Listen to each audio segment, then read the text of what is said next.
नमस्कार मंडळी. तर मस्तपैकी असं आजच्या आपल्या तिळाच्या पोळ्या छानपैकी अशा.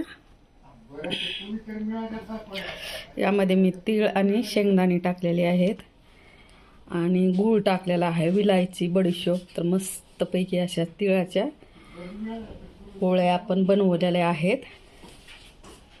तर या सर्वांनी खायला.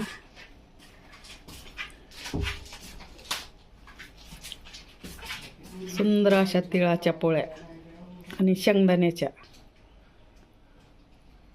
खूप खुसखुशीत अशा, म्हणजे कडक भाजलेल्या आहेत ना, तर खूप छान लागायला येतात.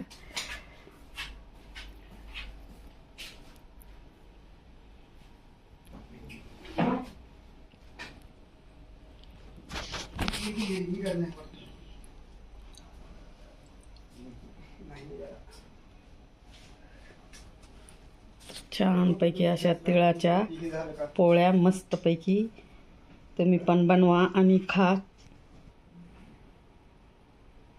व्हिडिओ कसा वाटला, आवडला का, आवडला लाईक, शेअर आणि कमेंट करा, सबस्क्राईब करा. धन्यवाद. Bye bye. Take care.